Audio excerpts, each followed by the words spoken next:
अगर मैंने जीवन में समझौता किया होता, गलत को गलत कहने की हिम्मत ना की होती, तो आज ज्योति सिंह आराम की जीवन जी रही होती।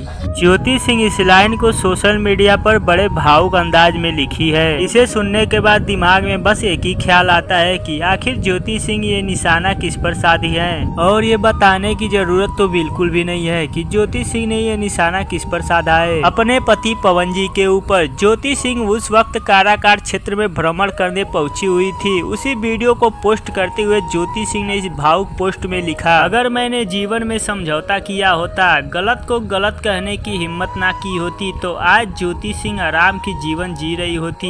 मैंने हर काम बहुत ही सख्ती से विरोध किया है, जिसके कारण मैं अपने आप को स्वच्छ और ताकतवर महसूस करती हूँ। मैं मानती हूँ कि बहुत बार मैं टूटी, रोई, खुद को कोसा, किस्मत को कोसा, लेकिन गलत के साथ समझौता ना करना ही मेरी शक्ति रही है। और आज जब मेरे पास इतना बड़ा जन समर्थन, स्नेह और प्यार से भरा समस्त लोगों का आशीर्वाद है, तो अब मैं कैसे समझौता कर सकती हूँ। मुझे कमजोर समझने की भूल न करना। मैं अपने सिद्धांतों से समझौता नहीं करूंगी। मैंने पहले भी कीमत चुकाए हैं, आगे भी किसी कीमत के लिए तैयार हूँ। समझौता नहीं करूंगी। अब काराकाट के शरण में आई हूँ और यहीं अपना तन मन सब समर्पण कर दूंगी। आपकी बेटी ज्योति। भाई ज्योति सिंह का ये भावुक पोस्ट दिल को छू गया। आप लोगों का क्या कहना है इस पर? अपना राय कमेंट बॉक्स में जरूर बताएं। मिलते हैं नए वीडियो में। धन्यवाद।